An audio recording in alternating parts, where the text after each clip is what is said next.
Like to call to order the Parks and Public Works meeting for Tuesday, July 23rd, 2024. Will the deputy clerk please call the roll? Baldwin, Here. Sherrick. Here. Hoffman. Here. Johnson. Here. Kimball. Here. And Roach. Here. Okay, can I get an approval of the agenda? Motion to approve the agenda, I'm sorry. I move we approve the agenda. I will second it. Motion, Nancy, I'm sorry. Nancy. Motion Kimball, second Roach. All in favor, please say yes. Yes. Opposed? Okay. Can I get an approval of the minutes for the meeting on June 25th, 2024? Move that we approve the minutes for June 25th, 2024. Is that the right one? Correct? And I second it. Motion Hoffman, second Johnson. All in favor, please say yes. All right. We will move on to our first public comment section today. If there's anyone who would like to comment on the agenda in the room. I don't see any. If there's anyone online who would like to comment on the agenda items only, please raise your hand. All right, seeing none, we'll move on to review and discussion. Thank you. I'm sorry.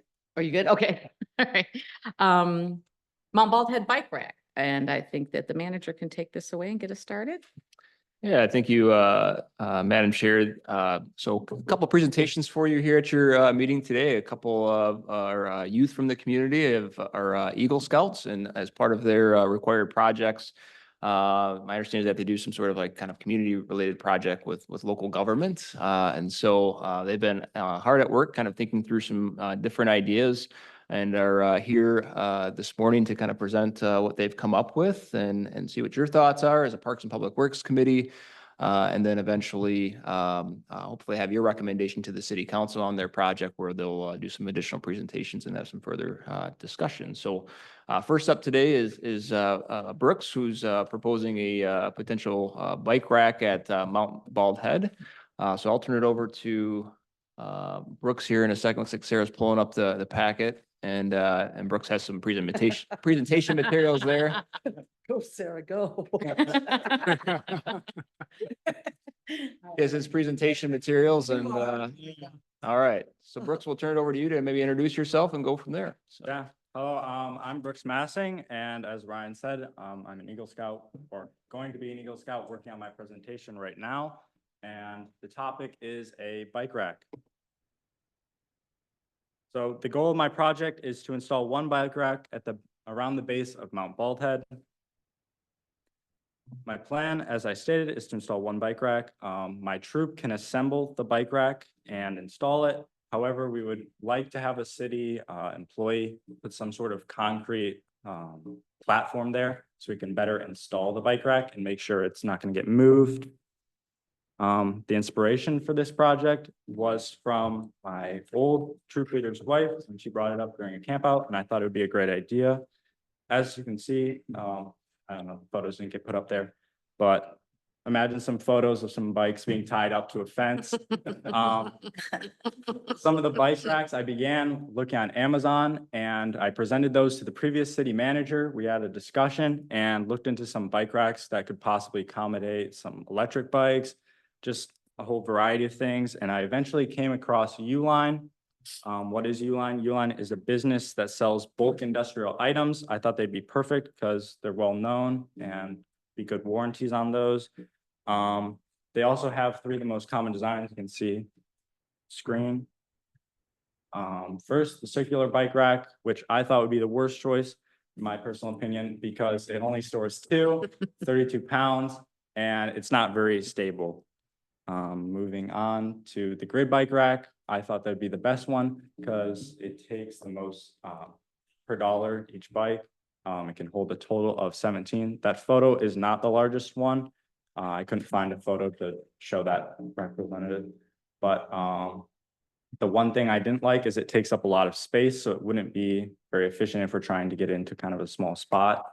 The wave bike rack kind of fits the theme that they already have down there and what I've seen around the town, but it can only hold 7 bikes at a time, so it might not be the best choice.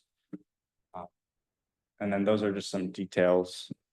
And then the benefits, Benefits of adding could add more locations. People could safely store their bikes, so it's not in everyone's way. Allows businesses to expand their seat capacity if it's in that proximity. Offers different modes of transportation for those who are willing to use bikes, and advertises the town to a different category of tourists, people that could come from Holland on the walking trails. This slide didn't get put up there, but what generally, to summarize, what I need from the city is approval for the location, to decide which bike rack would be in their best interest, funding for said bike rack, and then permission to present my idea to city council. Wonderful. Does anyone have any questions? I like the biggest bike rack we can get. Absolutely. I agree. And I think that we've got the CVB is interested in doing some funding too, so we could possibly get some funds that way. Not that we would necessarily need to do that. I can't imagine council being opposed to this. I think it's great. I do want to thank you personally for taking your time. I know it's not easy to get up in front of a bunch of strangers and present at City Hall. And I'm very impressed with your guys' efforts today to do that. And I want to thank you for coming and presenting this. I think it's a wonderful idea. We sorely need them, and I can't imagine it being turned down. So thank you for bringing it up. It's going to be a real asset to our community. I appreciate you. Yeah, thank you. Thank you. Anyone else? have any I do questions? like the wave bike rack. I like the looks of it and I like how it's utilized. Yeah. I don't want a circular one either. Brooks, fantastic job. This is a definite need. I mean, this is something that comes up on, Facebook threads and things like that, that people are wanting to do that. And we have someone who is heading up the Blue Star Trail, finishing that. So hopefully we're going to have even more bikers coming to town. So there's a definite need. Do you know, is there a larger wave bike rack in terms of the specs? I saw on the website that the largest size that they have is 7 bikes that it could hold. That's a lot of bikes though. They do a thing where you can get like a deal on ordering like 3 at a time. So you get like a better deal on that, but they don't make larger sizes. What's the dimensions of this with the 7 bike rack? How long is it? They're kind of small, like yeah. those little charts, if you can see. Oh, if you scroll up. Go up a little bit. Scroll sir. back just a little. Little charts, yeah. Yeah. Those are the dimensions. Yeah. 68. Yeah, a little 5 feet. I was just up north biking in Harbor Spring or in the If we share one. Flint Harbor. And there's a lot of bikes. So I think the larger the better. Scott, what are your thoughts? We support it. I use Uline quite a bit. They have really high quality commercial grade equipment, and pouring a concrete slab. We're doing a round of concrete work this fall anyway, and we also are probably gonna do more in the spring. So that's not really an issue. I think there's plenty of real estate over at Mount Bald Head for this, so kind of supportive of what Keith is saying, the bigger the better. And there's definitely clearly a need, so we support it. So with the grid bike rack, how many does that hold then? The largest I one? think it was 18. 18 on the, yeah, 18 on The the. photo, as I said, that's not like the accurate photo. And what was the length? Can you go back to the dimensions and stuff? 110 inches. 12 inches per foot, so it's less than 10 feet. Have you scoped it out and have any idea where you want it or? where you Yeah, think I it had some is? photos on my original presentation that I added last night that didn't get put in here, but yeah, there are some spots that I did see. And would accommodate the bigger one. Yeah. So Scott, you're doing your concrete work this fall, you said? Yeah, jumping ahead a little bit, there's several locations around town that we need to pour concrete, so we'll be. doing this What's your timing on this? I ideally like to get it done by the fall or winter. As I know you guys have like times that, you pour the concrete, but whatever works most efficiently. So that works in at a time with you being able to present it as your Eagle Scout. Mhm. Love it. And Scott, do we have to be concerned about any of the indigenous artifacts or, location in terms of that? Because I know that comes up over at Baldy. It's not a federal project, so I don't think that we have any concerns. Correct me if I'm wrong, Ryan, but I think once you get into a federal level project like with AT&T, then you have to go by federal regulations. And this, I think we're really excavating down. Yeah, I mean, 6 inches, maybe backfill. Well, I don't even think we need to backfill because it's all sand over there anyway. So I'd be surprised, but definitely something we should be sensitive to. The wave rack, that would be installed right in that concrete and the grid would be set on it. Is that how that would work? Looks like it, yeah. Yeah, it was Yeah. said on The, there. the grid style is more consistent with what we have around town currently. If that, Why are you, I'm curious as to know, like, it seems like you and Kelly are partial to the wave. I just bike think ride. it's pretty. No, Oh, grid's it's just fine. because it's pretty. No, Okay, I'm over here like, Still look. I think water. Yep. It's no big deal. to yeah, me. okay. I'm more like, Well, let's then get you the one could that holds also- more. I mean, if you're talking, if the aesthetics of it, I mean, you could theoretically, the wave one, the largest one is 68 inches. So if you do two, what's that, 130? I mean, it's not that much bigger than, Well, look at the cost. It's and the it's cost actually is less much, expensive to do too. and the cost of the wave is But a if, lot yeah, less, so but the grid is 18 bikes and two wave rinks. would be two wave with 14 bikes. 14, so. but that's not nothing. No, I don't think so either. I'm good with either one. I just think it's a good idea. I think if it were me, I would just leave it to DPW to pick the one that makes the most sense for us as far as Yeah. installation and what they want to do. Does that make sense? Mhm. I mean, are we that tied to it? Okay, all right. But would it make sense to think if we were going with wave to do two? Oh, I would say so, Mhm. yeah. But again, I'm comfortable. Some of these decisions, like, I'm like, let DPW is. Yeah. to- we try I to agree. standardize equipment where we can, to have different composite benches all around town, different, Right. picnic tables, different bike racks, it starts, in my opinion, it looks a little Yeah, great. less uniform overall. Not well thought out. Okay. So you'd be going with the grid? Because that's what we have already. Open to feedback. I don't feel very strongly, but Yeah, No, I mean. no, slight totally preference fine. for grid, yeah. What's the one over by the museum? Is that a grid? I don't remember. There's one over there though. I think the one near the museum was more of like a wave. It was But the it was like one. One. all you get, one wave. No, it's, grid's fine. I don't care. Can they be temporarily put in? Scott, can you put do these things have to? I mean, let's say the grid bike rack, no? I don't think they necessarily have to. I think it'd be better overall. It'd probably minimize corrosion on the bottom side of it. Like sand's gonna hold moisture. And just be more of a dedicated location. We can also anchor it down a little bit better to concrete. Well, my point is if we want to do this faster instead of slower, or temporarily put it in, and then in the fall, when you get your concrete pad, we could have a bike rack there sooner than later. Yeah. That might be an option to you too. All right. Good. Thanks, Brooks. Any questions, any further questions for Mr. Massing? No? Thank you very much. Yeah. Appreciate you. And if the Parks and Public Works Committee is willing to make, a motion to recommend the project to Absolutely. city council or. I will entertain a motion to recommend the bike rack project to city council at this point. Thank you, Brian. Okay. Second, No, someone has to motion. oh, first. I'll make a motion. We recommend the bike rack to city council. And I will second that. All in favor, please say yes. Yeah. Yes. Motion carries. Wonderful. Thanks. Like it. Okay, up next is the. Just so, I got just it so right. Brooks knows, Madam Chair, I'll follow up with you to kind of schedule some time for you to attend a workshop meeting of the city council and kind of present to them as well. So, all right, so great job. All right, up next is item B, Oval Beach Life Jacket Station, also another Eagle Scout presenting for us today. Before I begin, I have paper copies of the presentation that I'd like to hand out. I'm just gonna go over. This Each of was the- not in our packet, was it? Right. I didn't see it. Yep. Okay. So we have it up on the screen and yeah, he's I gonna got hand it. out. Yep. Okay. So do you guys want the paper copy? Yeah. Sure, I would love that. absolutely. Thank you. And you are Mr. Anthony Carlato? Yes, Welcome. I'd like to introduce myself. I'm Anthony Colato, obviously. I'm a life scout working towards my Eagle. Been in scouting for about a half a decade now. And I'm pretty excited to present to this, and I'd like to thank you guys for this opportunity and being here to talk to you.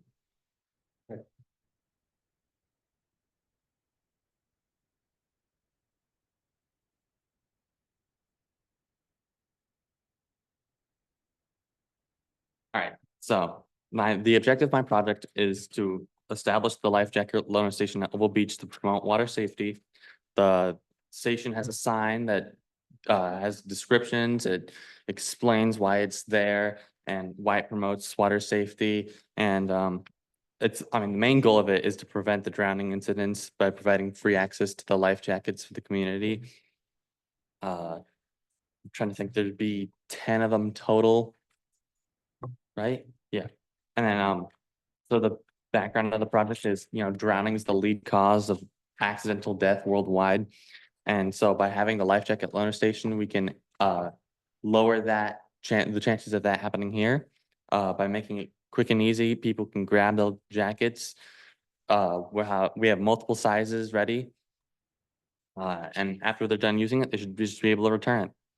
Now, the location, we wanted it near the concession stand where it'd be very visible to visitors. We're going to use a concrete base for that as well, I believe. On the next page, you can see the pictures are from the one in Van Buren Park itself.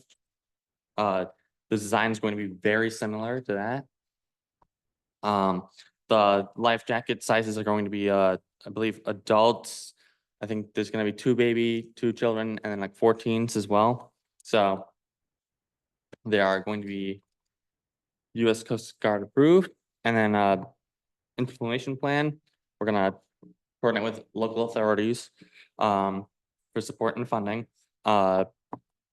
So for to raise awareness and like just get the funds for it, we're going to use social media and community support. We're going to, on the next page, I have the budget and how much it's going to cost. It's going to be about 560 for 70 for construction materials and 250 for the life jackets themselves. So we're going to advertise and get funding for that. And then for maintenance scheduling and stuff like that, how long are we thinking? We thinking like weekly, maybe? But yeah, and the benefits of the project is that it reduces the risk of drowning, enhances community safety and well-being, and fosters a culture of responsible water recreation. I'm just gonna read this conclusion. A life jacket loaner station not only provides a critical safety measure, but also demonstrates our commitment to protecting the lives of our community members. By implementing this initiative, we aim to make the water state activities safer and more enjoyable for everyone. And then that last page is just something I need there for my eco project. But Good to have though. yeah. All right. Any questions? We're thinking about a month for fundraising, and then it'll only take a couple days to build and place it. But Did your troop do the one at Van Buren Park? no, that No, was a big inspiration for me. was it done by another Eagle Scout troop or was it done just by the community? I think it was just done by the community. Okay. I'd be curious to know, are they used a lot? Are people using the life jackets a lot? Yeah. Oh, really? That's Mhm. wonderful to know. Okay. The ones at South Haven, I think, get I was gonna used. say, the ones in Yeah. South Haven get used quite a bit. Oh, really? Okay. All right. And you're proposing that you would do the fundraising for it? Yes, Wow. Okay. And then you would also construct it? yes, with the Okay. help of my troop, yeah, we'd construct it, build it. Okay, Wow. this is, yeah. I'm impressed with the material sheet and everything that you've put together. That's what sold me. You have it dialed in, sir. And do we know how often are the life jackets lost, not returned, things like that? Is this something that there's quite a bit of turnover? So, you have to continually buy them throughout the I- season, or is it once a season? I mean, I don't, how much I detail mean, you have? it'll be an honor system. They'll return of their own volition. I don't think they're going to be lost that often, but if they did, it'd be up to the project beneficiary. So that'd be the city to replace them. Because that will happen, but I'm sure Yeah. not often. Yeah, I don't know that I pay attention when I go to public beaches. Is this a common thing? I mean, do they have one in Grand Haven too, or? Well, we have them in Granny, but I know Holland State Park has them now as well. It is a good idea. So Yeah. anybody can just walk up and grab one and no questions or Can go checking it float out or around. anything. Okay. Mhm. I'm sorry, I must not, maybe I wasn't focusing. Where's it going to be placed? Just right by the concession stand. Oh, yeah, Yeah. perfect, perfect. I can add a little to it if that's okay. Please. Yeah. We met on site, I think, last week or the week before, and kind of talked about where the best location might be. Initial thought was kind of along the main parking lot, so it was like really visible. But then we also thought that's also going to be really exposed to high winds and sand, and then, DPW's using heavy equipment to, push sand around. So it might end up getting in the way, or just kind of crooked over time from wind exposure. So that then we talked about the location that I prefer a little bit more is up by the concession stand area, because we're already attracting people to that area anyway with our concession stand. So it'll be And still the pretty high bathrooms. visibility. And then we could, if we really have a huge problem with these things not getting returned, we could maybe have staff nearby that could implement some sort of checkout system. Yeah. So that could be, not that it's gonna be 100%, but it'd probably reduce the amount of life jackets walking away. And then kind of a funny thing, I was out at Oval Beach last week and I was talking to one of the employees out there, and on the radio, another employee had asked like, hey, we have somebody asking for a life jacket, and they had to get one out of the lost and found bin Oh. to loan it out to these people. So I thought, I really am supportive of this. I think that it's a good idea. And then you also think of people that are traveling, like if I'm traveling with my kids, I'm probably not bringing a life jacket, because bringing that type of stuff through the airport or, Flying, yeah. Yeah. Driving's different, but I So- think it's a great idea. I think it's a wonderful idea. Can't believe we took so long. Yeah, I know. But I'm so good that you're here then. Well, let's get a motion to get this thing started. I move we recommend the life jackets proposal as documented by Anthony Carlava. I I second. second, oh, go ahead. We There second. it is. Give Kimball the second. All in favor, please say yes. Yeah. Motion carries. Thank you. Thank you Thank very you. much. Thank you. We look guys forward to once again. taking this to the next step. Thank you. Appreciate you. That's awesome. Well, that should give everybody a nice boost of these young people getting great involved in. idea. Awesome, yes. And, yes, thank you very much. Okay, well, we'll move on to item C. Ryan has some information for us on the Village Square basketball and tennis court improvements. Yeah, Madam Chair, my understanding is that, obviously as the different study groups were kind of looking at Village Square, obviously the playground kind of took focus, but there certainly was a recognition that the basketball courts and the tennis courts are they're aging, they could use some, a refresh. So I recently had a representative of a donor reach out indicating that they too recognize Thank that Thanks, you guys. that the courts, the tennis courts, basketball courts could, use some resurfacing, maybe some paint to kind of delineate certain areas, maybe new fencing. So this particular donor is willing to provide some dollars to take care of that work if the city's willing to kind of move that forward. So wanted to kind of raise it with you as a Parks and Public Works Committee. And to see what your thoughts were, if there were additional ideas for some relatively minor improvements. I think those are things that the donor would probably consider as well. Scott and I talked. I think he had mentioned maybe a small set of bleachers or seating in the basketball area might be something that's worthwhile. But open to your ideas and your feedback. Thank you.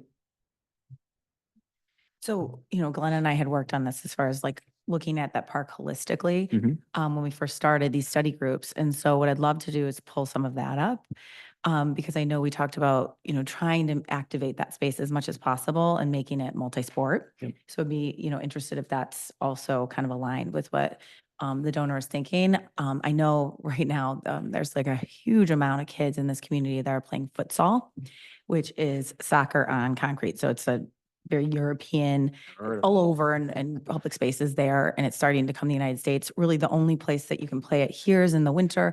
Everybody goes up to Grand Rapids right now, and so I would love to see the basketball court sort of be able to be a multi-sport court with that. And I've pulled images. I've actually talked to the guy who's in charge of the futsal program in Grand Rapids about doing that, because Grand Rapids is starting to put these in outdoor and indoor.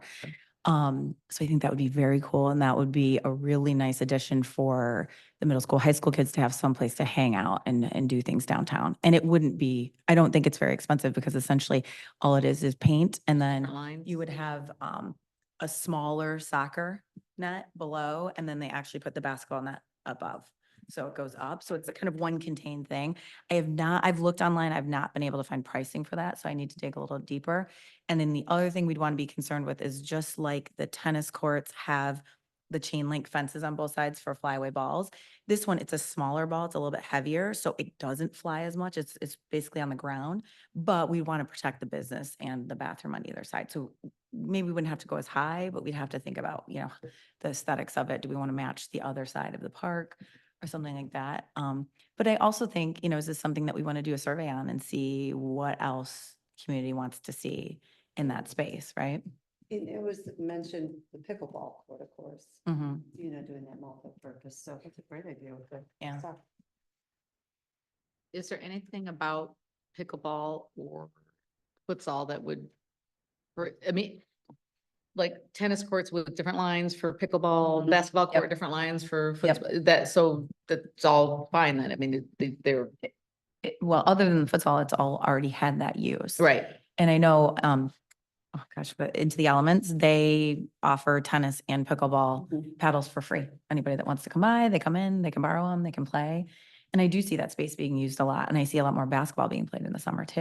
Yeah. But I would also love it so that more kids will come down from the school and use it as well. Is that like a full court kind of a sport, or is it something that would take Futsal? up like half of a basketball court where the other half could It'd still be the be? exact same as the basketball. It was a full court basketball. If somebody's playing futsal, I guess that would, like, they would need the entire, everything. They, Mhm. okay. Yep. Yeah, but there's also and everybody misses this, there's a basketball hoop on the other side too, next to the tennis court, and no one ever plays there. There's actually a pad and there's a hoop, and I've never seen anyone shoot on it. So we have that there already. We just don't utilize it.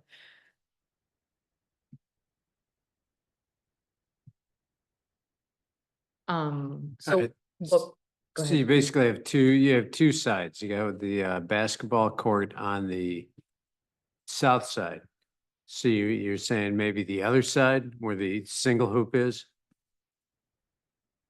Near in the Elements? Wait, what are you asking? Well, how do you have a multi-sport? You have multi-sports, hold on, Siri's picking me up on wanting to look at something. So you have multi-sports, so you got the basketball, tennis courts, and then what'd you call this thing? Futsal. Futsal? So futsal would be on the same space as basketball, Basketball. the full court. All You right, put in these little, they're metal nets. all right, so They're it wouldn't be base. interfering with the tennis court. No, that would be separate. And Alright. then I think with the growth of pickleball, if we could do, What, you know, yeah, like they did tennis out there. court. Because the other thing that we should be aware of is that, so the school bond is going to be finished this year. It'll be the end, it'll be spring of 2025 that's completed. What is not in there is doing anything with the tennis courts up there, and those are also past their useful life. And unfortunately, the material that's used for that right now, they've obviously gone over it many, many times. It would actually have to be ripped out, and that's like, I think, a $500,000 endeavor. And the thing is, we don't have a tennis team for the high school, but those are the only courts other than downtown. So for local people that want to play or tourists that are coming in, we have the 3 courts that are up top, or we have the one downtown. So I'm against fully taking tennis out of the town. So I would like to make sure that, Yeah. you know, I know pickleball is much more popular right now, but there still are a lot of tennis players, and I would hate to have everybody have to drive to Holland to do something with Well, how that did they sport. So convert like the yacht club? They do both there. they do, yeah. Yes. I Yeah, mean, so that's it's feasible. one long Yeah. and then 3 across. Yeah. And the lines are confusing, but people use them all the time. People do It's them fine. all the time. And there's a lot of different companies that are doing these multi-sport courts, Yeah. so we could choose something that we think is the most viable. But I guess I bring up what's going on at the high school is because we don't know what's gonna happen with that. They haven't made a decision in terms of they need to do something at some point. There's basketball hoops, but not full court. I don't think there'd And be then any there's- appetite to remove the tennis court from town. No. I can't see that. Yeah. Is the Well, I don't know donor if open people to will move to suggestions, or do they pickleball. just want to? I didn't know if people would want just pickleball, but using still I think tennis. do yeah. both. Yeah, Yeah, okay, yeah. that's what I would. Yeah, I wouldn't want to prefer. limit it. I mean, anything. No. I like the idea of expanding. So if we can expand it to, I don't even know what futsal is, but if we expand it to futsal and basketball, and it doesn't take away from either, and you can have pickleball and tennis, and it doesn't take away from either, then to me, that's a no-brainer. Is the donor open to different ideas, or were they Conversations wanting, about that? yeah? Yeah, well, that's why I want to get your ideas today, and I hope so. So these are things that I'll, I'll be taking back to the representative and All right, so discussing that. And then if they are, then, we have to work on getting some engineering proposals to start kind of evaluating what the cost would be and Yeah. budget and that sort of thing. So am I clear, the footprint stays essentially the same? Mhm. Okay. That's a great idea. So the futsal would be on the north side, Basketball court. basketball court, and the tennis court and the tennis pickleball would be on the south side. All right, so do we need a motion? Are we ready for that yet? I No, don't think no, we're no. ready for Yeah, that. no, I don't think so. We're Make a not- motion. We got. I wanna make a yeah. motion. I know. No, we're not. Oh, you don't have to make motion. Yeah, we'll get that, we'll get that sorted. just do So, this. Okay. No, I just wanted to raise it for, some initial discussion, see if there's interest in refreshing what we have with maybe some, light improvements, which I think there's some good ideas. Can't imagine so. anyone on this committee that is not in favor of a refresh on that area. All right. Yeah. Okay, well, I'll take this back to the donors rep and kind of raise, I'll do some more research about futsal so I can educate this person and, I can send Uh, you stuff because I've already, that'd be I've great. already dug into it. all right, I mean, if I. First time the rest of us have heard about this. Yeah. This item. Yeah. You're It's also a going over soccer here. on concrete with a smaller ball. All right. Okay, yeah, and I'm definitely, I'm well aware of the pickleball, tennis courts, kind of multi-sport courts, so, to kind of see what the interest is with that. Thoughts on Scott's kind of suggestion related to like mini set of bleachers or some seating or something, Love maybe it. more. Very permanent? Yeah. Yeah, we're thinking, like, we just had an idea, like Yeah. we've seen, as we're doing maintenance in the area, we just see people like we used to have a couple of composite benches in between like where the bushes are and the court.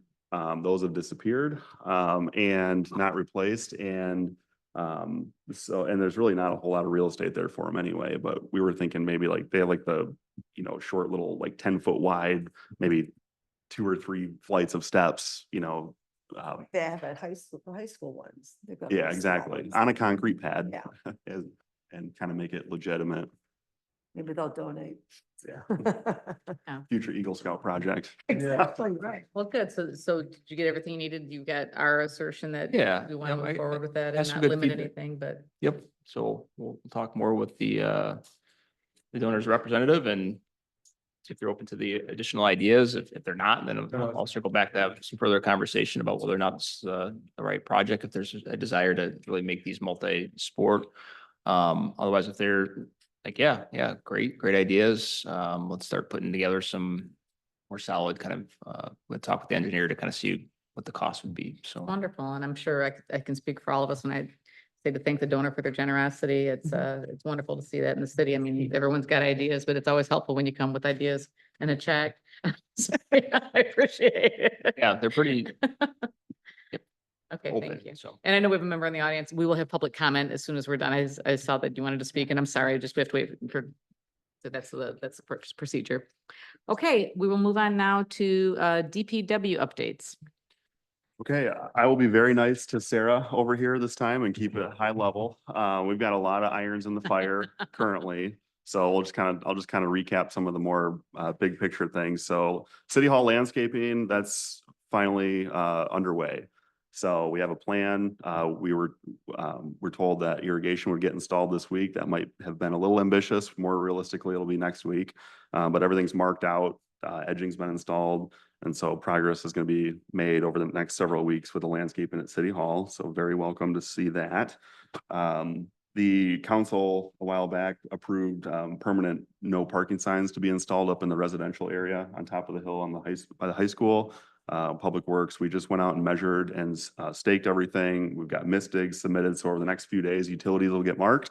And then we're hoping late this week, early next week, we're going to rent a post hole digger attachment for our skid steer and get these signs installed. So I think that'll be a big improvement. And again, the purpose of these is, obviously parking is very sensitive, but the purpose is to really address an issue where cars parking on both sides of the street presented an issue with emergency services during very busy peak times. So particularly Venetian, which is coming up. So that's underway. We're focusing heavily on special events with Venetian coming up, and then we have Music in the Park this week. So and then an art fair this Saturday. So Public Works is spending quite a bit of time setting up for that, making sure that we set this up for success. And then another thing that we're doing right now is hiring. We have a vacant equipment operator, maintenance worker position. We had one of our workers, Cody Hardy, he resigned and went into the private sector, work for Semco Energy. And so we're we have the job posted currently. We'll accept resumes over the next few weeks. At that time, we'll go through them, pull people in for interviews and get the position filled. And then one thing that's a little more in depth is I had a resident, a really good example of a need that we have, or at least something that Public Works will be working on doing. I had a resident contact me about a tree that was about half dead. And a couple of years ago, we went out, Public Works went out to this location and like manually removed English ivy that was growing up this tree. And it's very labor intensive. It's not ideal to do it manually like that. I'll spare you the details of what you should do. But it really highlighted a need where, Public Works and the tree board before, and now this committee, it's part of our purview to protect our urban forest. And so as we travel throughout the city, we notice a lot of vines growing up in the trees, and that's detrimental to the tree.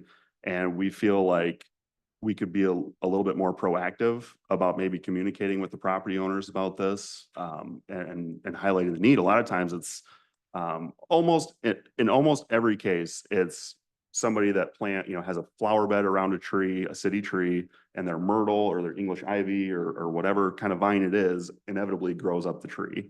So ideally, the property owner would keep it cut back and not allow it to grow up the tree. So we're gonna our DPW team is going to be working on maybe just some notifications that we can send out to residential homes when we do identify these, that at least we can get some sort of data in the system and say, look, we've notified this property owner, because ultimately, it's my opinion, you can feel free to disagree, that if somebody's landscaping is killing our city trees, I do put that more back on the property owner than I do the city. So we want to be responsible and be helpful and proactive and try to not wait until the tree dies or it's half dead and it needs to be removed. So that's in the works. Yesterday, switching over to a fall project. Yesterday, our engineer was in town and we had a bid opening for some mill and overlay work that'll be done throughout the city. I think I've talked about that before, but again, it's a resurfacing treatment. So we got a really good number, 2 bids. One really good number was right around 150,000 for a pretty aggressive amount of street surfacing work, which I think everyone would appreciate, especially after driving over Maple Street all summer and Park Street, right? So Elizabeth, and the list goes on. So, and then also too, last year for hopping over to Oval Beach, last year we pushed out an RFP to try to lease out the concession stand. We didn't get a whole lot of interest with that. And so we had just made the decision to run the concession stand internally. So we had the plan that we didn't have a lot of time for people to review our RFP last year. And so I think this would be an appropriate time of year for the beach manager and the city manager and I to kind of sit down and revisit the option of maybe pushing that RFP back out and seeing if we can generate some more interest in that. We're doing it successfully, but it's just not our cup of tea. And someone could probably do it better than us, and we know that. So, yeah, and I'll hold off on the Village Square update until we get to that agenda item. Happy to answer any questions if anyone has any. Any questions for our superintendent? No? Thank you, Scott. Mr. Herbert, sorry. We'll move on to an update on the recycling bin pilot. I'm excited for this one. Sure. Yeah, I thought who best to talk about this than some of the staff that are doing the work themselves. So this is John. John, if you want to come up and kind of share your experience with, it's working overall, but Yeah, the recycling now in town here, we have 2 units, one by the drugstore and one by the town square. The recycling part gets filled like every other day, but it's mostly a lot of paper, not really recyclable stuff. They put their cigarette butts in there, and so to continue it out through the city, I think would be very hard to do. And you're also looking at logistics of putting those things, the actual waste units we have now are only like maybe a whole 30% of what the cement containers hold. So you're looking at, to put those throughout the city, you're gonna have to go through and do garbage like 2 or 3 times a day. And People not putting their plastic bottles and returnables in the blue bin, the blue, well, they Bottle do bin? put them in. They put the cans and bottles, but they also put a lot of trash, just trash in the recycling bins. This is something that, we have a really good municipal contact with the Republic, Jack Brown, and he really assured me. So then you start getting into the conversation of contamination rates, right? Like, is the material actually getting recycled? And so this has only been implemented for a month, so we don't have a whole lot of data on this yet. But hopefully, Jack Brown and I can work a little bit together and say, hey, like, here's the material that we're collecting. Is this acceptable? Is it accomplishing what we're trying to accomplish?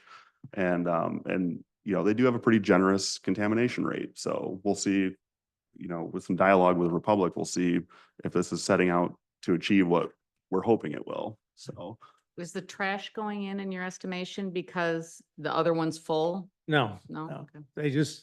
They don't know what to recycle. Actually, to my knowledge, like recycling should not have any food containers, plates, and even cups, coffee cups like that shouldn't go into recycling. So, and I don't know how you'd police that. Well, they've got it in other cities where they do the compost, they do the, the paper, where that people are probably just doing that. But Yeah, ours people is think simply paper's- plastic, yeah. Yeah. Degradable. But if you look out the window here, this is how much trash we get I know. in the yeah. city, in the truck out here. yeah, So- and that's just in the morning. On the weekend, that's 2 of those a day, right? 2. But that's not full year. What is it like that? About 5 months out of the year that it's, Yeah, that's Yeah. generous. Yeah, 4 or 5 months Yeah. tops. So So maybe you should go with a recycling bin, but maybe next to the cement containers. Not go with those bins we have now, the black and the blue, the new ones.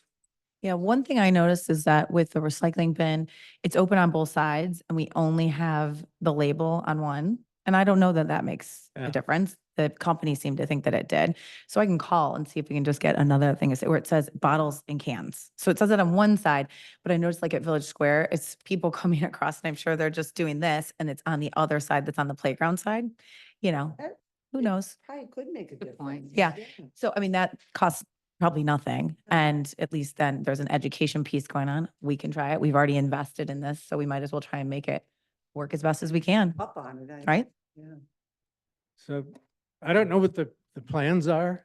If you want to do it throughout the city at wherever they have a trash container. Mhm. I don't know what the ultimate goal is. yeah, well, like from a staffing level, if we're saying that, we're emptying the recycle bins about once every other day, that's very manageable, but but to John's point, with the regular trash cans, like those concrete ones seem to hold a lot more volume than the composite ones that we recently purchased to match the recycle bins.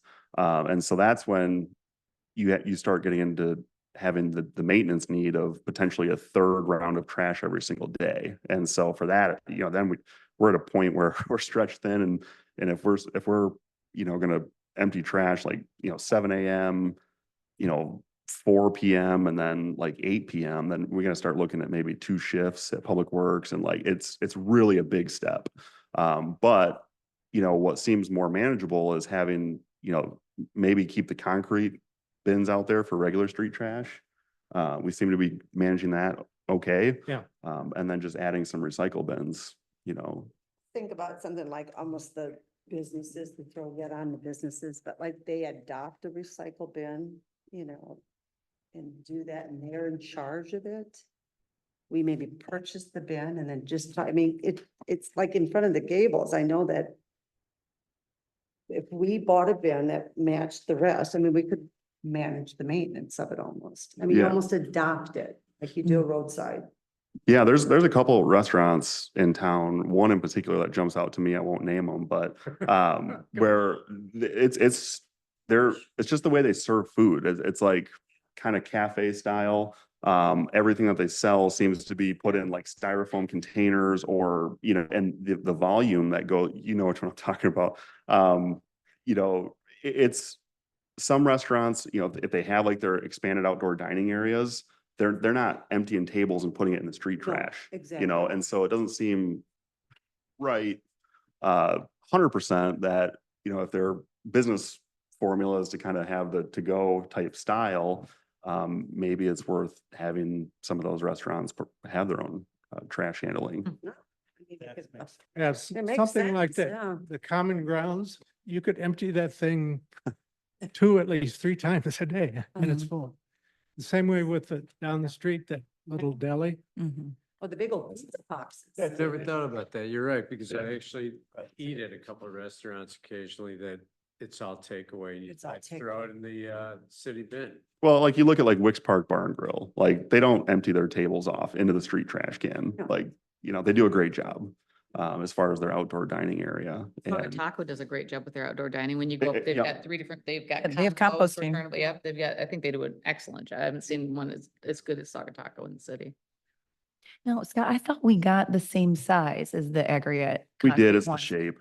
It's the It's shape. totally the Okay, shape, 'cause it's yeah. 55 gallon. It yeah. is, yeah, but it's like a more like cylindrical shape. So And so So it. things don't, So it doesn't hold. It holds, Jenga it's inside the doesn't Jenga work. inside of it. Yeah. It does- Okay, the things we know about garbage now, right? it holds. More about garbage than I care. That makes Holds sense. 'cause I maybe thought the same 30% thing. of Yeah, what because one the- is square, one is round. Yeah. Both are, Yeah. interior is the same.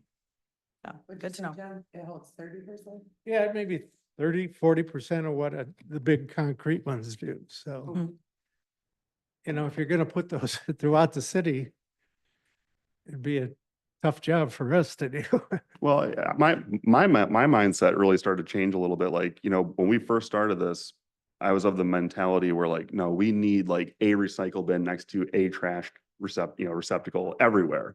I don't know if we need that based on volume. I think strategically kind of scattered throughout the city, so like people have access to it. I don't think we necessarily need one right next to every trash can. That seems pretty ambitious, but we can, it's over time, but But it doesn't sound efficient. no. Well, this is why we have a Yeah. pilot program, though. We're getting feedback now as to what makes sense. Didn't realize that it made a difference of what shape the garbage pail was. and It does. My wife did that same thing. I won't spare you the detail, but she bought a nice, cute little, you know, thing for our kitchen, and it's like a gallon of, like a milk jug clogs it up. And so We won't talk about why you're not recycling your gallon milk Exactly. jugs, but I will move on. Smashing from it down. there. That was an example. Walked into that one. All right. Any other questions on the recycling bin pilot? No, thank you. though. Thank you very much. We appreciate you. Thank you. Great work, John. Huge thanks goes to everybody who picks up the garbage. Absolutely. Puts up with the rest of our crap all in. Exactly. So item E, we'll move on to, I'm sorry, item F now. An update on the Saugatuck Harbor Natural Area.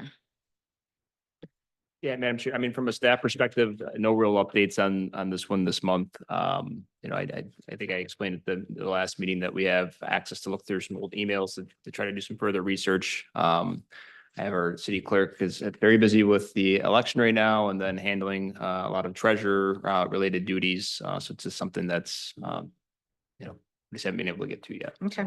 Yep. Fair enough. So is there anything that our group can take on to, that's appropriate to move it forward? Or does it need to be somebody in City Hall? Yeah, no, I think it's probably, yeah, in staff's hands at this point, just to kind of research that board issue and, so I think, you know, once we can search through some prior emails to see, get a few more, clues on that. And in fact, I had somebody that, reached out actually just yesterday. They did it like via like a text email. So I don't really know the name. So I gotta like call them up. But they, said that they might have some background, to provide, related to when it was originally formed. So Really? that just came in yesterday, actually. So, so I think it's, yeah, in the staff hands, sorry, just no progress on this month. We're juggling a lot of things right now. So. You know, I read the packet, or the, what you sent, Kelly. Mhm. And could we start from theoretical scratch on creating the board? Since it's been defunct for like 9 years? Yeah. Well, I think the question is, one, whether or not we're required to have a board at all, and if we are, does it need to be a separate board? Can it be this board? You know, so I think those are things that, yeah, we just have to work through a few of those pieces, so. Yeah, I think that the answer is we're just going to be patient for a little while longer. We're getting things filled. We've got a Yeah. treasurer filled. And so get through the election and then that makes sense to me. And I know that that's where you guys were at. I just want to make sure that it doesn't fall off the agenda at all and we're on top of it. Yep, Kelly, thanks for sending this out. Yeah, that was Sure. excellent. Yeah, it's interesting stuff. it Yeah. is. Because So when well done. when it does happen. Yeah. There's a lot of money floating around Yep. to do trails and signs Mhm. and Absolutely. protect the Dean property and. Protect the trails. Mhm. Yep. Okay, we'll move on to item G, study group and other staff updates. We can start with invasive species if Mr. Cherick has an update for us. I don't have any update on invasive Oh. species. I apologize. Brian does. though. Also, Brian? I do. Mr. Hawk? You know, in last meeting, we talked about things of the future, what we should look forward to. And out of the University of Georgia, they have a Midwest Invasive Plant Network that plots out going forward. By mid-century, it has our zone as a 7, which we're now at 6B. Oh, my. So our climate, if everything goes as it is going to be more like the Ozarks than it is right now. And it has an exhaustive list that I'm still going through and figuring out how to exactly work their modeling. Taking our county and seeing what we should be looking forward to, or, you know, what will be possibly presented within the next 20 years. So as I go through that, I'll send you the links to it so you can also look at it. But it's pretty, I won't say frightening, but it's eye-opening. Right. And it's frightening that, you know, things that are already starting to pop up here. I have. What was the Japanese privet was a big one that they talked about, you know, things that are just like, that should not be here, that are slowly starting to show up here. That we need to be aware of. So Just I'm because gonna of the get warmer that- temperatures that are causing it solely? Warmer temperatures, that our climate is just, you know, where we're a temperate. Yeah, we're gonna start getting warmer essentially. And just so all those things that are going down south are slowly but surely coming up here. Yeah, I think scary is an appropriate word. I think it's terrifying, and Yeah. it's not gonna be slow either. It's gonna happen quickly. I think. Well, it has rooted out to mid-century, so like, let's say 2050, and then it's just 2100. So, you know, most of us won't be here. Some of us in this room won't be here. So it's your problem, Okay. Our children's Thanks, Scott. problem. Yes, but you know, nonetheless, so as I get this together, I'll have more next meeting of more of a comprehensive list of what we should be looking for. 'Cause you can- Wonderful. It's, Good idea. there's a way we can work it down to countywide, throughout the country. So. And then I'd like people to run that by ODC, and that is we partner with them on, Yeah. you know, getting these invasives treated notably at the Saugatuck Harbor Natural Area when it's time, and obviously the airport property and Yeah. that Mount Be Balta. proactive about it, because the southern states are probably working on it right now. Right, Yeah. and this is out of Georgia, Yeah, so I can look through that way. Wonderful, Yeah. thank you. Yep. And then, Brian and Keith, I just sent you, I think it was late yesterday, the invasive species coordinator for it's Allegan Conservation District / Ottawa. They all work together. So even if you want to, they're great. If you want to reach out to them right now, it's obviously their busy season. There's a person here that is easily reachable Good. to. Yeah. So even Yeah, cross-reference. two of them. Yeah. Yeah. Charitable. It's a word now. Accessible. How's that? There you go. You it was understandable. How's that?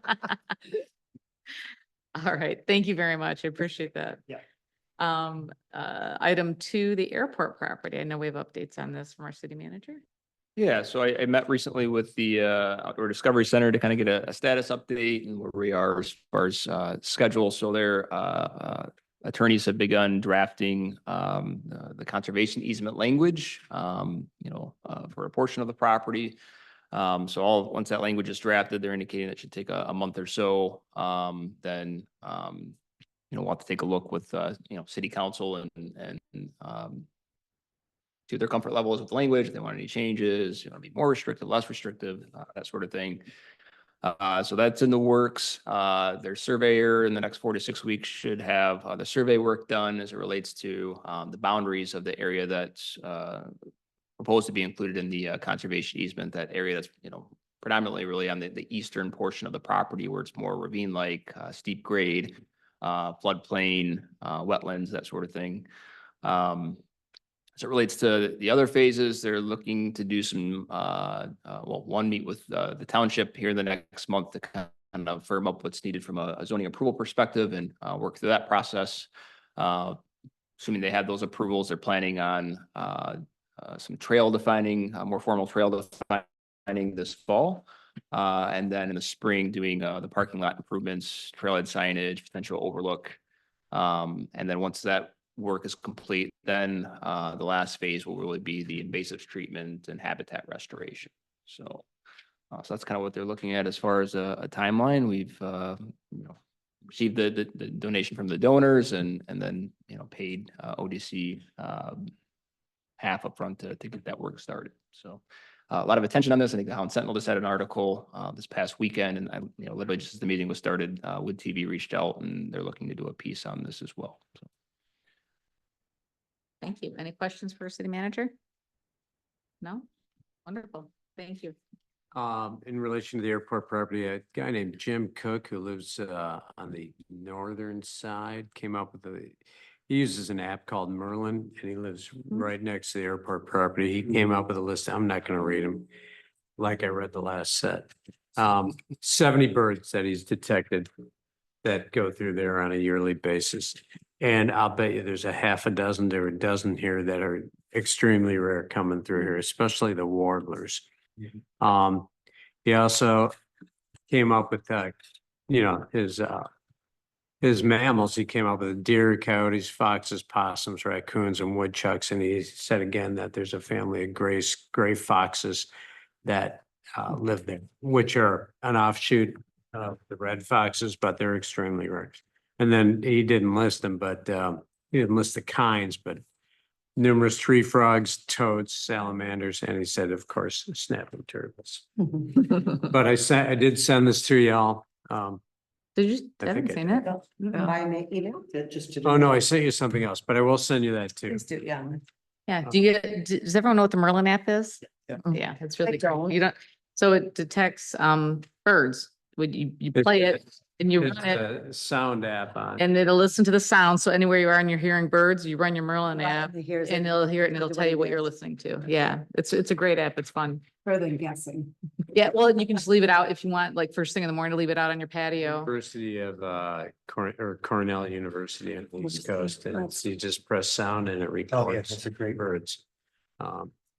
And I'll Yeah. tell you who's flying over, who's chirping in your backyard. And It's a really good app, especially when you're hearing that one bird all the time. You're like, All what the are you time listening talking to? to you and you're like. Yeah, I don't yeah. love it.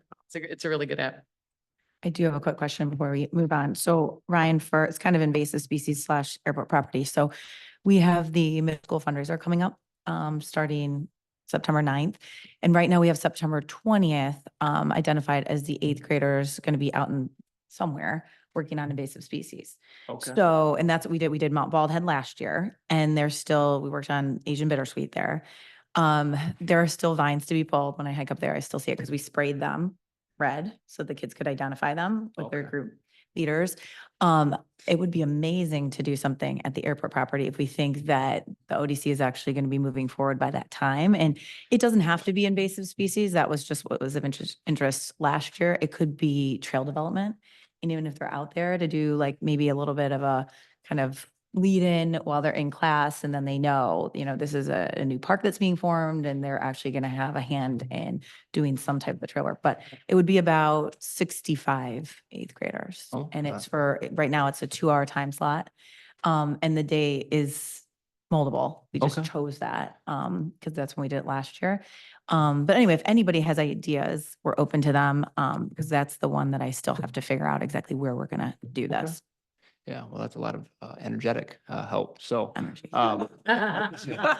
Control. oh yeah, but they have energy. Is that a comment on our volunteers? Do we have kind of a map area? I've been in that. I was in their property last week, or 2 weeks ago. Do we have a map area of where most of the invasive species are, or some of the invasive species are, or? And Scott? Perhaps ODC, has that. So so I can see if there's something I that's haven't more seen a more map. formal, I've but just seen an inventory, but I didn't Right. see a map about it. I don't know if you've got And something else. Right now, it's a difficult property to even walk through because the trail system. I mean, the trails are there, but it gets, 1 year of growth. It Yep. bogs it down. Certainly. If you just want to shoot me an email with kind of just generally what's available, and then I can share that with David and kind of start chatting with him a little bit to see if there's some work that they could help with this fall, certainly. Yeah, cool. Okay. Awesome. What, Kelly, when is that? So the fundraiser, it runs alongside the one at DES. So Douglas Elementary has always done. So it's September 9th through September 30th this year. So it's the first 3 weeks of school. It's the only fundraiser that the elementary school does Right. and the only one the middle school does. So we get all our funds in the beginning and then that pays basically for all the correct extracurriculars. So nobody is asked to give any further funds for kids to go on field trips, swim lessons. I mean, we did actually a collaboration with Outdoor Discovery for environmental stewardship this past year that Rotary also helped out with. It's been incredible. So we raised, our goal was 8,500 last year. We raised 30,000. How do you raise it? So it's an online platform. So Okay, kids okay. create profiles. And so at DES, it's a walkathon. So it's meant to kind of promote wellness. What I decided to do at the middle school was service, because really it's National Honor Society is the only group at the school that needs to do some type of give back. And so I It's met high with the, school only, isn't it? no, they have middle school. Do they? So it starts in 7th grade. So they have a certain amount of community service that they are needing to do. But now this is the whole school. And so we have the 6th and 7th graders go to Kids Food Basket. And they make meals and they also harvest on the farm. So that's why we also do it early, because they only have a certain, they harvest in September. And again, it was the inaugural year last year.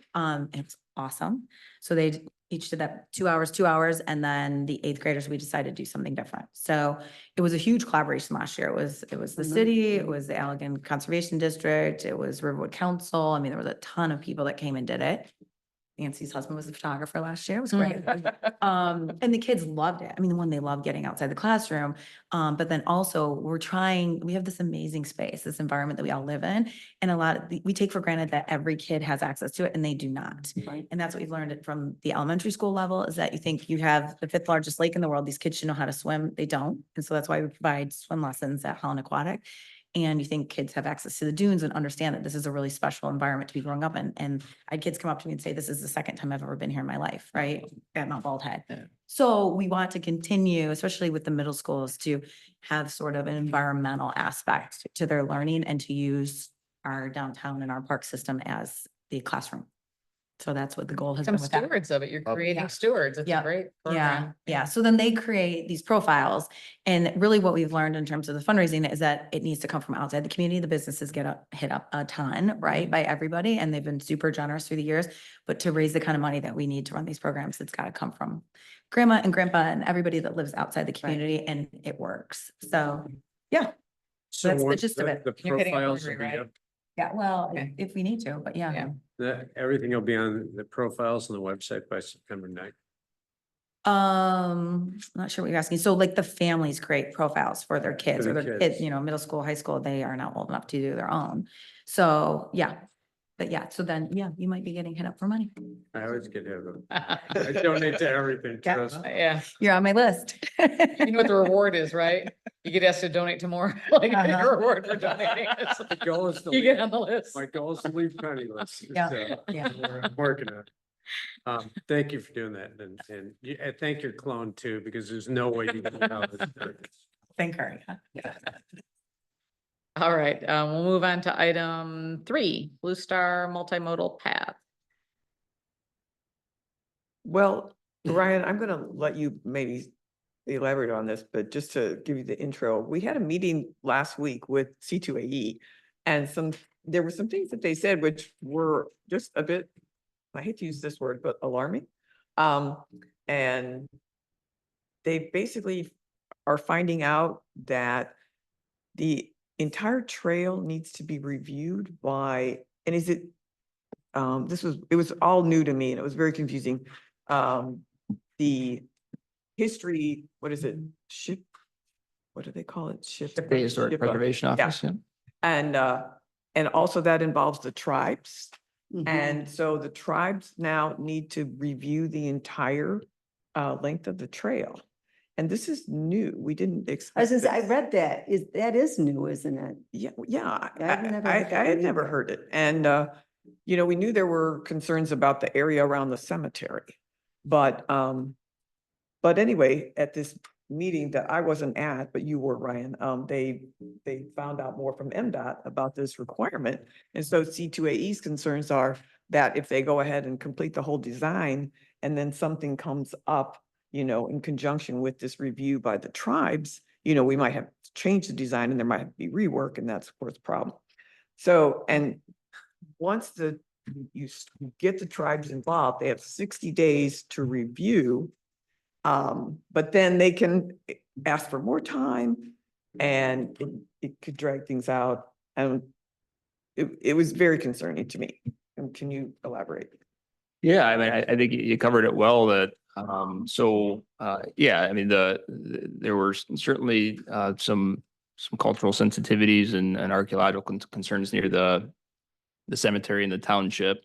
C2AE is working with a consultant essentially on these environmental pieces. And originally they were not thinking that the entire trail area would need a more extensive archaeological and traditional cultural properties review. But MDOT essentially reached out and indicated that they believe that the entire trail is, and the reason why that I guess this is required is because these are, federal grant dollars. And so there's some federal requirements if you're in traditional cultural properties to consult with the tribal parties to make sure that you're not having an adverse impact on those lands. And if you are, then there's certain mitigation measures that we would need to take.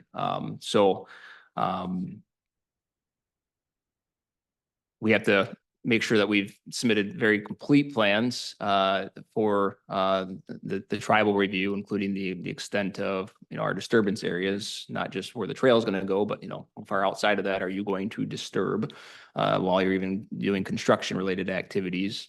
The tribes have it, it's not, and it's a little more than, it's 60 days, but it's actually 60 business days. I didn't even get that. Which kind of extends things out. And then, and Nancy's correct. Yeah, the tribal consulting parties could ask for more time, or if they have concerns or questions, and we have to, work on responses and then give them some time to review the responses. And so it's not to say that they will have concerns. It's typically in at least C2AE's experience, it's rare that they do. With the Mountain Bald Head AT&T project, they've had concerns. But it is kind of probably site specific depending on the area. I mean, some of the trail areas within the city that we're proposing to do work on are areas that are already disturbed. That was the question I was gonna have is how much of this is. So, fresh? we're not really getting, too, at least in the city, probably beyond, areas that are already kind of disturbed and, but the township certainly in going through, wetland areas and getting closer to the cemetery, there's a lot of undisturbed area that might have, some concerns for the tribes. And so the trail sections are kind of in, as Jared would describe it, in pieces on their plans. And so we're thinking through, okay, worst case scenarios, C2A is still indicating though that while this may be pushed back our bidding dates, because essentially we need all of these things we need to know where the trail is going to go in order to get the grade inspection done by the MDOT engineers to move forward. And we need that before we can go out for bids. And so we could go ask for grade inspection approvals, but if the trail changes, then we're back to needing them to re-review things. And so we kind of some chicken or egg discussions happening right now. We also have to be sensitive to the requirements to, we need to remove some trees, but we also have to be mindful of some bat species that would be impacted. We can only do that kind of work in the winter months essentially. So we're talking about maybe tree removal before we have our final trail approvals. And so all of that to say, C2AE still believes that we can begin construction on the trail next year is what they're indicating to us, but certainly not the news that we wanted to hear at this point, at this phase. It was, some of these questions were coming up from MDOT, and I think the meeting before our most recent kind of stakeholders meeting, I asked, I think you were on, I asked them some questions. I'm like, hey, I'm kind of getting the read from MDOT here that they're thinking maybe a fuller review is needed. And at that time, again, those consultants for C2AE were still indicating that they didn't believe that that was going to be needed, but that's where we're at. Started on the 60 business days. It hasn't yet. There were some additional things that MDOT indicated needed to be clear on the plans before sending it to the tribes. So C2AE's indicated that if not, well, this week, it should be done. They said by the end of July, everything should be at a stage where they feel comfortable sending it to the tribes to review. So Right, that was just like, Yeah. So are they trying to accelerate getting that done so that the clock can start on the 60 days sooner? Because we were unaware that we had this kind of timeline. yeah, that I we're up trust, against. yeah, I mean, C2AE's definitely been, they've said, since they had the meeting with MDOT, they had submitted some additional materials. MDOT came back with, hey, we still want some additional items. And so that the second set is what so they've been jumping on that. Yep. And what is our timeline to begin construction again, if all goes well? Well, they wanted to begin in the spring. spring was you know, basically. Spring of some 2025. Pre-work, Spring of 2025. yeah. Was always Yep. just as, Okay. as defined as it was. But this tree work has to be completed between November and March. Mhm. Yeah. And so you can't do the tree work if you don't know exactly what, where you're putting the trail. The 60 business, well, unless, I guess you just So- got to do one thing at a time. So Yeah. start the clock on the 60 business days. Hopefully we'll get the answer before November, provided they don't, have further follow-up in that, and then move. Right. But you can only do what you can do in the time. Yeah. And then I noticed as with the completion of the roundabout, so a portion of the trail was done on the southwest side. Mhm. So is that staying? Like that is the trail and we'll just connect to it? And that was within, That was like a bonus. well, I just hadn't heard this and then We I hadn't wrote either. it the other day and I was like, okay, here we are. It's great. Right. So Yeah. that's done and then There's we'll a just little section continue of on. trail that was built between Allegan and the captain's quarters, is that Mhm. what it's called? That's Captain's right. Quarters Motel. And I just happened to be walking by there and I was like, oh, they did our job for us. Yeah. A little bit. Yeah, and C2AE recently got those, I think, as-built plans from, the road commission, so they could update their design to show that that part's at least been installed, so. Right. Yep. Okay, Right. Okay. there you go. Yeah. All right. Yeah, so that was one good thing. Take but- that out of the budget. I was gonna say, we'll end on that good news. We'll end on the good news. Yeah. then. Perfect. All right. Item number 4, Village Square and Playground. If we have any updates on the playground? Nothing, just more of almost a completion, more than an update, but yeah, we, irrigation was installed, GMS installed it, looks great. Public Works installed sod, just to take care of like the uneven, hard compacted surfaces, and then we're watering it heavy, which is also gonna be helpful for the trees that, experienced some light root damage, during the excavation of that. And then, so in the fall, we still have some concrete pads to pour contingent on Historic District Commission approval, and so we can add some benches. I know everyone's asking about the Yeah. benches. Lots of talk about benches. Lots of talk about the benches. Those are coming. So Sarah, if you can please put that in the minutes. Benches are coming. Thank Yeah. you. Yeah. And, parents, I see them, they're bringing their own chairs. I mean, they're making do with it, but yeah, it's fully on our radar to get those pads poured. Speaking of benches, I did have somebody that reached out to me that wants to donate a bench, for that park. So I'll be working with them on getting that paid for. AJ. No, Austin is his name? Austin. nope. Oh, somebody else. We got two Okay. benches. I sent it, he contacted you this Oh. morning. I sent everybody a copy of that, not the bird list. Somebody contacted me. I told him to contact Ron. He wants to donate a bench in honor of a friend of his. Do we have the same design away. kind of thing? Yeah, Same design Yeah, that everyone yeah. has? Yep. That's awesome. And then, A lot of benches. lots of benches, yeah. And we still have the 2 signs that we have to install we're not doing the sign? Mm-mm. Oh, okay, no signs. You're talking about the ones from the vendor? Yeah, Yep. No. don't do that. Okay. So yeah, that makes it easy. One step closer to completion, but I mean, the project's done. It's just kind of some buttoning up some final details, which will just kind of be done on the back burner anyway. So, and then obviously planting at least 1 or 2 trees in that park to replace the one that was removed. So that's all I've got. Scott, Can I ask a silly question? Weren't benches on the it is part of the plan from the beginning. I mean, I had always just said benches were part of it. Is this a correct thought? So Yes. Or is that for later? I think I can talk, when we had to go back because of the lawsuit, we had to submit the plan for the property and we put in all of the equipment and where it goes. But the benches aren't in there, so we were reluctant to put anything else in there that wasn't in that drawing, I think is safe to say. Okay. So now we have to get past that part of our journey and install some park benches. But it was always in what Glenna and I had presented, Right. that the park benches that were at the prior park they're now at DPW. Those were saved as part of it. And then they would be reissued in a different place. They just were not in the drawing. So you are correct. They'll be there. People have to just be patient. Yes. Like the rest of us have to be patient. Yeah, they were always in there and it was in writing in the presentation that the benches would be saved and reused. Yes. Don't have to bring chairs. For now. Or you can sit on the grass, you can play on the equipment. The other thing I wanted to mention, so when we originally did the playground, we talked about telling the story of Singapore and collaborating with the historical center. Glenn and I are willing to circle back on that. We had met with the director there, Eric. They were a little pushed out on their projects because they're all volunteer driven as well. So I think now that the playground is in and there's the visual, if we are still interested in doing something like that. And, you know, we talked about, what are they calling those signs that are the trifold, that are the three that ones that are are the all historical over. markers? Yeah.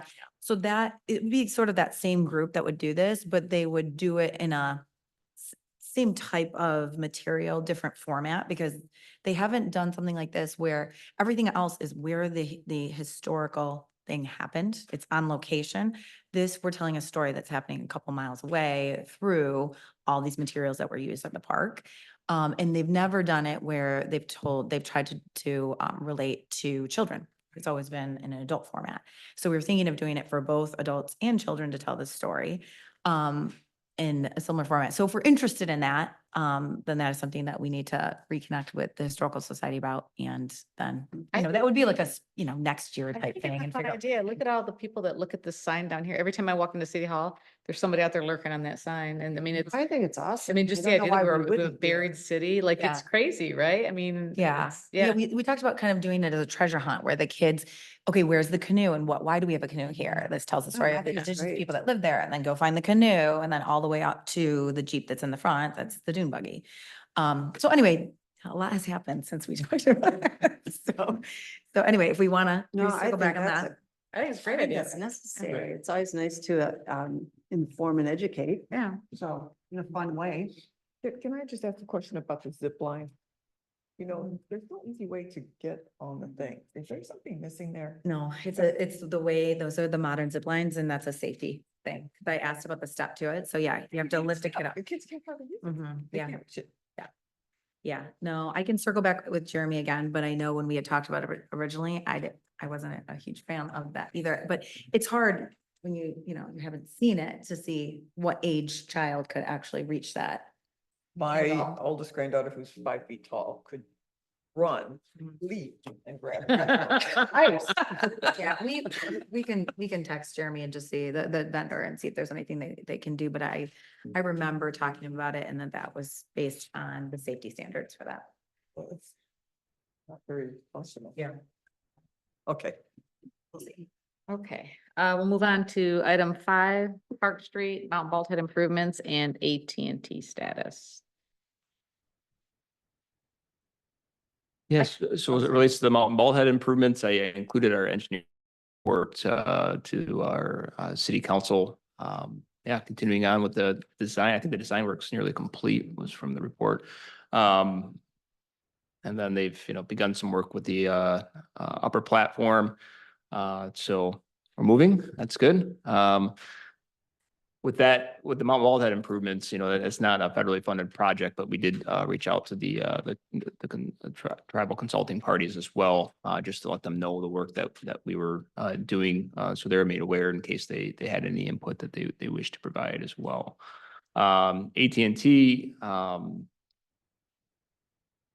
the timing just kind of blends together. I don't know who I've told what to at certain points. So So we talk about it at the council and we talk about. yeah, so I had a recent meeting with them where, you know, again, they're still very committed to the project. They're still trying to work through the State Historic Preservation Office approvals based on, you know, kind of addressing some of the tribal concerns.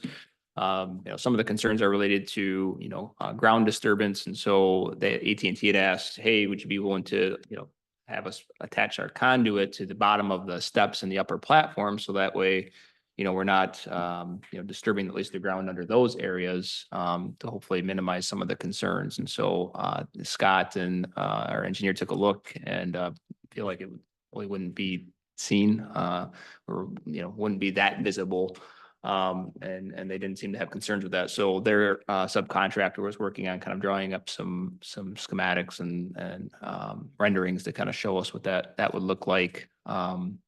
So that's the latest I have for you. Another one that's just, you know, there's a lot of layers and a lot of folks with a lot of eyes that to approve and, but still hopeful, that we can get it across the finish line.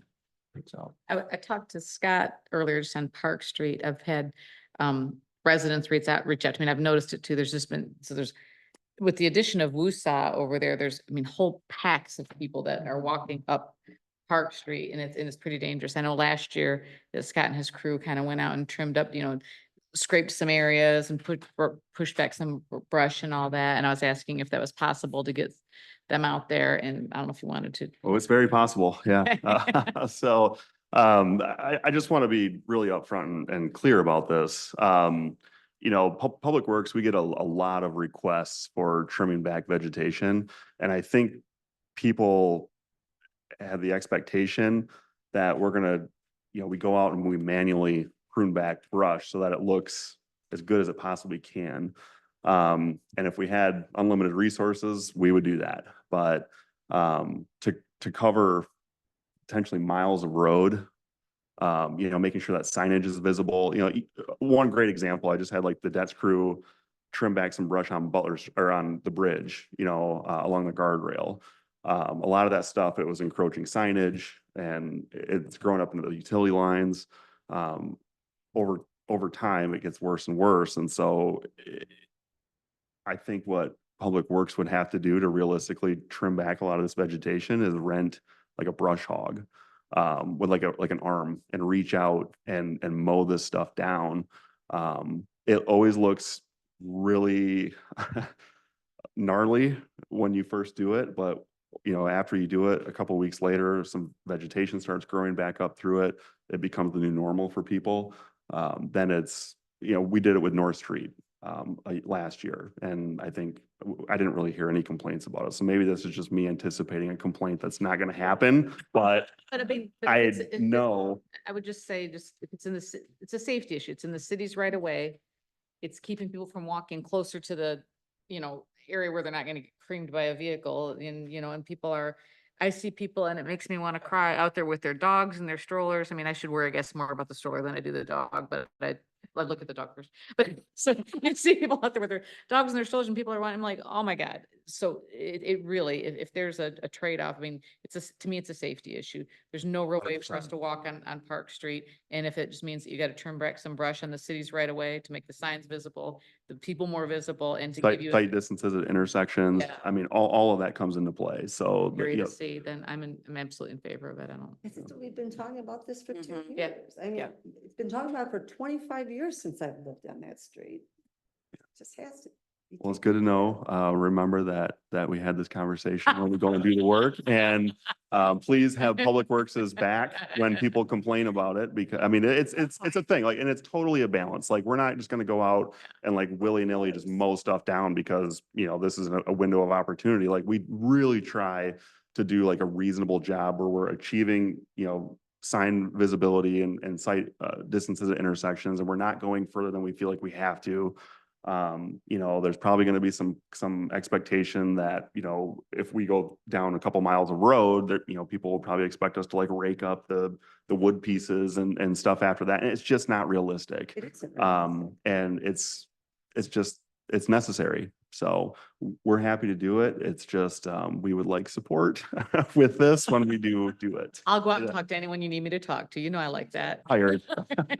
Thank you. Live for it. So what, Okay. you know, I know Well- we've talked about this, but I don't know if it's in our toolkit, but what is the plan for the sidewalk? Well, there's still, that's a whole, We yeah. need a design. Well, but Design. council approved. Council approved. us to go engineering forward For a funds. design, yes. Yeah. So it's So- in the budget for this In the fiscal budget for year. this year, Yeah. yep. It's being worked on. And That's- then when we get that design or that conceptual plan, will we then have input from the city or from the people that they can come and look at this project? I mean, because even though I'm not gonna be on this for the next couple of years, I want to be part of that and I want to help it. It'll absolutely. Yeah, so part of that, part of the engineering proposal, it involves exactly that, kind of doing some community engagement with Yeah. this next phase to come up with some renderings and, further preliminary designs, or actually create some. And I preliminary can designs, envision it's gonna be beautiful. so- Yeah, but in the meantime, we do have to create just a Yeah, safer no, place for that's people to great. walk. It's, Means yeah, more. okay, perfect.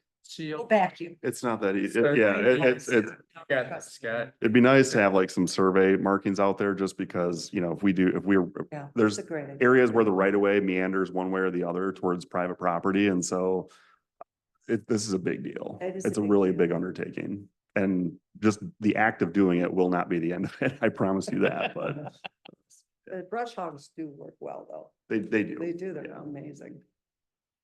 All right, well, we'll move on to item 6, Maple Street. Yeah, I think just yesterday, I think our engineers report indicated that they were going to be doing some survey work. And I think they were out there yesterday doing a ton of survey work. So that's coming along. That will also involve some community engagement opportunities, especially for the folks that live along that corridor to give some feedback before they kind of get into the next phases with the design. But how did you put it? The street deserved a break, and at least it's getting it now Yeah. with the roundabout being open. But now it's kind of the next phase and continuing on and doing full road replacement, water main replacements, and And what about sidewalks? so that's planned. I mean, that's what we want to design for and at least price out, certainly. Yeah. I had, in addition to Mr. Combs's comments, you know, again, this is a really big project. You know, to replace water main, that full length, that's a invasive project. But also with that is a good opportunity for people to, you know, reach out if anyone's experienced issues with the road or stormwater drainage, more important, you know, probably the most likely candidate, by all means, reach out. I had a resident across the street from Public Works that stopped by the garage last week and said, hey, there's a big puddle in front of my house every time it rains. Can you guys address that and pass it along to engineering? And we can start compiling that list of issues that are known. And then also too, like Ryan said, we'll have an opportunity for people to come in, probably like open house style format, and just, you know, raise any concerns that they have. And even the resident that stopped last week that I was talking about expressed an interest about some sort of a walking path. The person was against a sidewalk per se, but was definitely for some extra wide Sure. shoulder. Yeah. Which also makes sense from a maintenance perspective too. You know, we can hit that with a snowplow versus, Yep. you know, a piece of equipment going down the sidewalk there. So maybe, you know, maybe not one thing, you know, sidewalk completely or a walking, you know, extended shoulder completely, but maybe some sort of a hybrid approach. Who knows? But definitely it's going to be part of the conversation moving forward. Wonderful, thank you. Okay, we'll move on to our second public comment section. Before we go, I'm sorry? do we have any update on the landfill? Was that on there? Yes. We had that was on, I was like, we did that, it was last night, Nope. sorry. Yeah. Yes, we did. Yeah, And about where the cross-country trails could be for the high school. Yeah, so I have an engineering proposal on like the very first step of doing due diligence. And the township's Parks and Rec Board was willing to, or the proposal at least, to split the cost 50-50. And so Mhm. the township attorneys were working on drafting a proposed agreement. Okay. So when I talked with Daniel last week, he said it was in the works, so. All right, now we will move on to our second public comment section. Please state your name and address. Good morning, Renee Zeta from 985 Park Street, the very end, past Mount Baldy. And a couple things. So I was here, tennis courts. So I'm also a member of the Sagatuck Yacht Club, and we just replaced a tennis court there and coincided and did it with pickleball. So happy to have you, to invite you over to come see. Also, I've played at Dune Grass, and they have one tennis court there as well. And they implied the pickleball in there too. So it's regarding lines. And also, it was sad for me to see on the Sagatuck Facebook thing that someone wrote, where can I go play tennis? And so, you know, what the comments were, you have to go to Holland. Because I also do play by the high school once in a while. They're in deplorable condition. And I'm not fully aware of what you guys are, maybe because I was a little late, so sorry, but what your intentions are to do there, but very good idea. And it would be, you can incorporate that together, and I'd be happy to help with that. Second, my other topic is recycling. I really hope you guys are on board with having us, Sagatuck, have recycling 2 times a month, at least during season. Your next agreement with them. Lastly, Park Street. So I am a committed resident of Mount Baldy because I have pictures of my grandmother on top of Mount Baldy from 1930. And it means that park means so much to me. And I typically climb it because of bad knees earlier this season or bigger cysts. I was not able to till a little bit later. And when I did climb, I saw that the railings were starting to fall apart. Took some pictures. Scott was right on it and took care of it. A suggestion would be that possibly Public Works quarterly goes up to the top and maintain, see what needs improvement or repaired every, quarter, just because it is, whoever did it the last time, those stairs have lasted quarterly 40 years and about, that they don't need to be replaced. That's I think it was done, correct me, 10 years ago, maybe, when that was installed. And it already seems to me that the stairs need to be replaced. But anyway, also, the platform, it used to slope this way. Now the platform at the very top is sloping this way. And I'm not 100% sure when you are going to address or have that repaired or replaced. I hope it's soon, for the security of people that climb that. Also, the parking down by Mount Baldy earlier this year. I'm sorry that you have reached the end of your 3 minutes. That was the Oscar music that. Oh, okay. Keep talking, keep talking. Which I do love. So listen, oh yeah.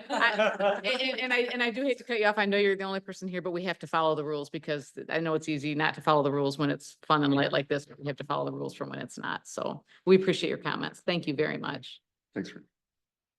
Is anyone online care to offer any public comment? Okay. With that, we can take member closing comments. Also reminding people that it's not a Q&A, it's just member closing comments as we go around the table. And I'm happy to start with Brian if you're ready. Great meeting.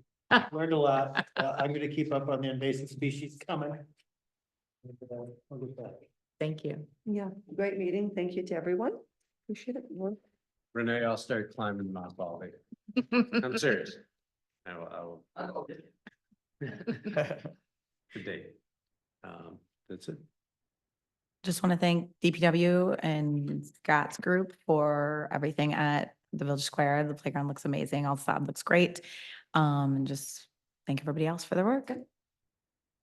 Just something that's occurred to me with recent events that we've had donors coming forward, offering us money to do certain projects. And obviously we have a very generous town.